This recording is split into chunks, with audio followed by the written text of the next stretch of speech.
There's this saying out there that if you do what you love, then you're never gonna work a single day in your life, and honestly, I just think that's completely wrong. What's up, guys? My name is Mateo Hall. So ever since you were a kid, you were probably told something along the lines of, you should find something that you love to do and that you'll never work a day in your life, because if you find passion in what you're doing, then it never truly becomes work. See, I had that philosophy for quite a long time as I was going through high school and stuff.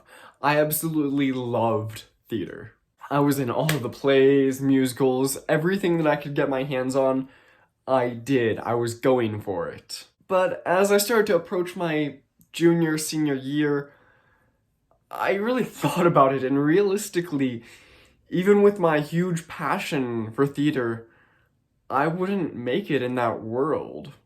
And it's not even necessarily because I was a bad actor, it's because that once I realized how difficult it was to actually make a living off of theater alone, living on that shoestring budget, just a small little condo my entire life, that just didn't seem feasible. Granted, there are your famous actors that make millions of dollars every single year bringing out movie after movie, but those are few and far between. If I went to Hollywood or New York, going either on the big screen or the big stage, then I would be out there hustling every single day and might not even get a single role.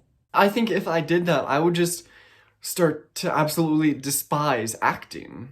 Start to turn into a chore as opposed to something that I'm passionate about, from something that's fun and entertaining and that I don't have to worry about, into something that if I don't do perfectly, then I might not be able to pay this month's rent. It would start to turn into almost a passion drain and take all of the love out of something for me. The thing is, I don't ever want to hate acting.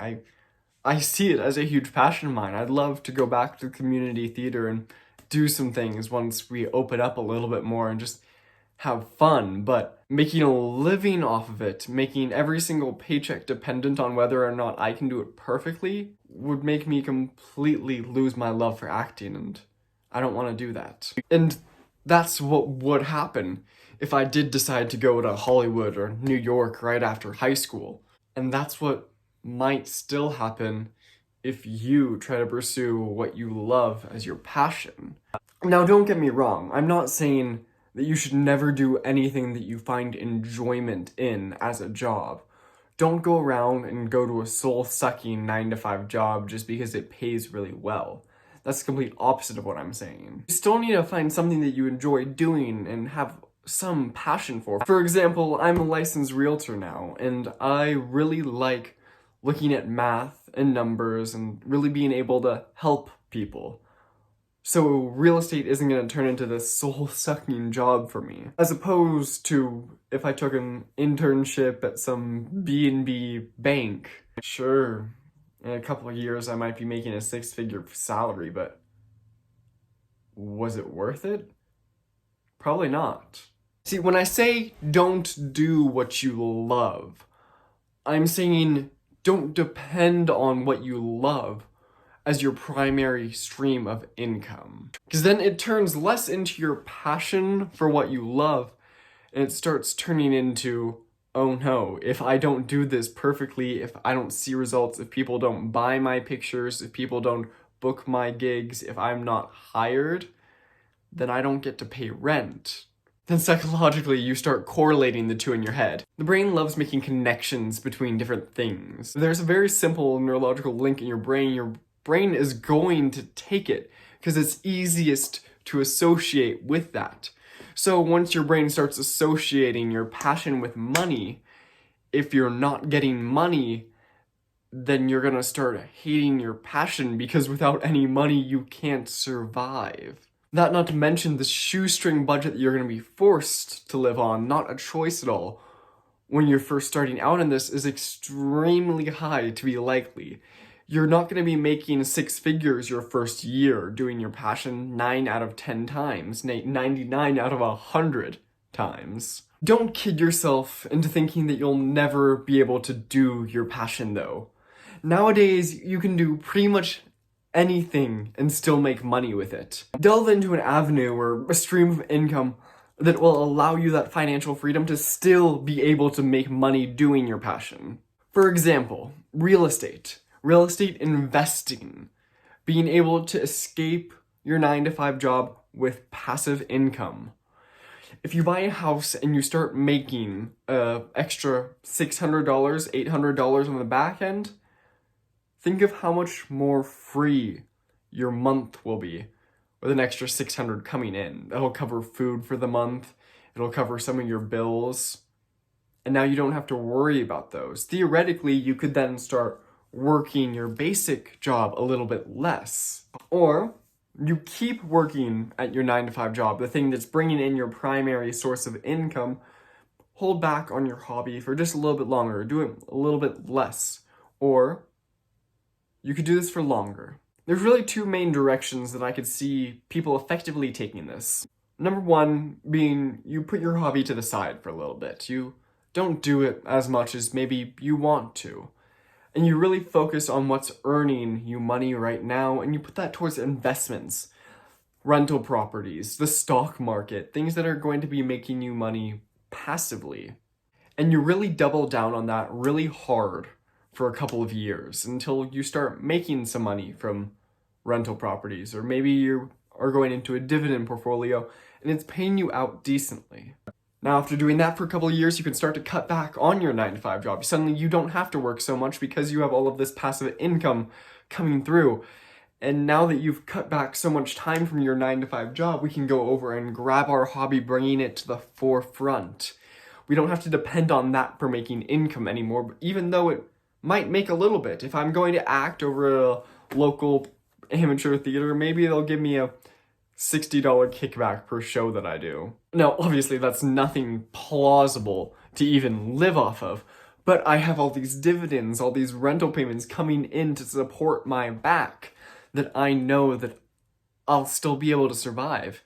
I don't care that acting isn't bringing me in money because I'm set on money. I'm not greedy. I don't need to see my number just go bigger, bigger, bigger until I reach $1 billion. That is when you can start doing your hobby as much as you want without even worrying about anything. Or there's a second option. The second, and still very, very feasible option, is that you start doing your hobby concurrently with your 9-to-5 job. You're working your 40 hours a week, you're still getting that main source of income in order to go towards your investments, because that is your primary goal right there, is being able to invest to create passive income behind you. But you also sprinkle your hobby in there just a little bit. You start doing that small time and time again, every single week. You never let it really leave. Granted, maybe you won't be able to work as hard in your primary job right now, but at least you have that hobby.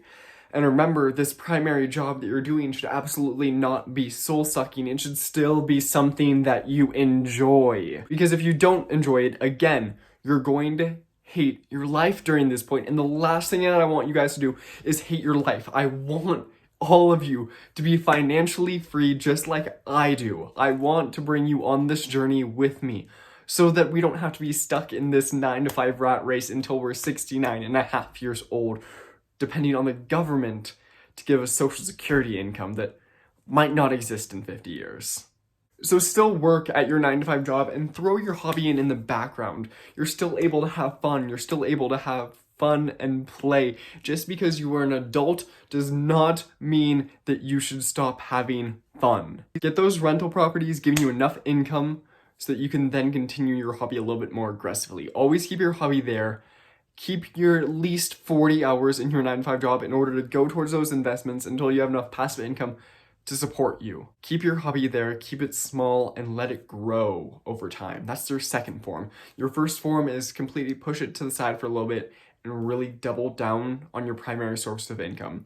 And the second way you could take it is to let it stay there, let it stay small, that little bird on your shoulder. And then the more passive income you have, the more hours that you can cut back from your job, and the bigger it gets. Just so we're clear, my goal of this video was not to scare you into not ever pursuing your hobby and something that you love doing as a career path. To the contraire, I really think that you should be doing that in the end.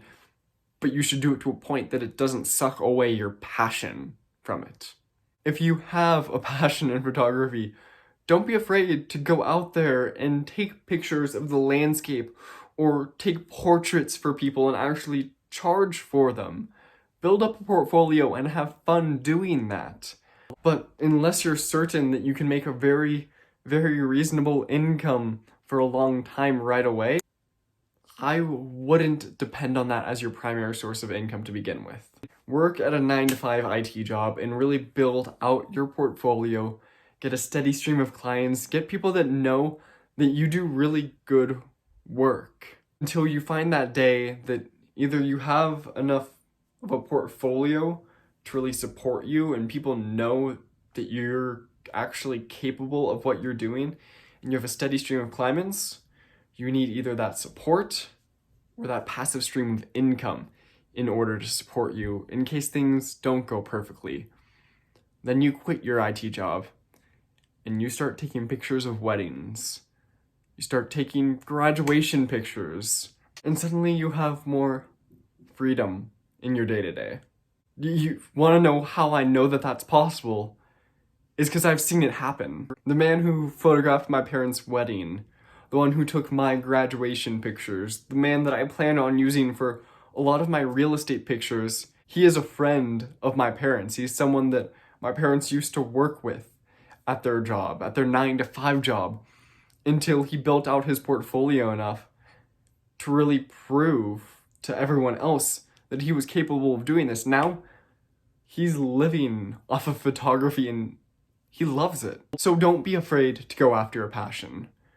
Build up that portfolio of yours, build up that passive stream of income, focus on your main job, focus on your investments, bring them forward, and you will be able to follow your passion.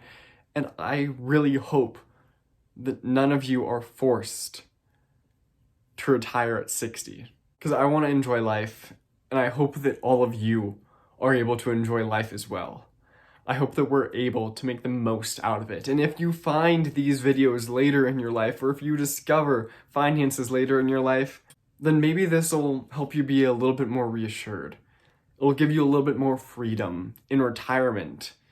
Instead of living in a community home, you're able to get to your beach house, your waterfront house, go kayaking out into the lake, and actually have fun with your retirement. The first step into getting that proper retirement is to start investing. So if you check the links down below, you can get your 4 free stocks from Webull just by depositing $100 and an entirely free stock for Robinhood. Get your retirement started now. I started at 18 and I should be able to retire if I want to at around 30. Think of all the things you could do if you retire at 30.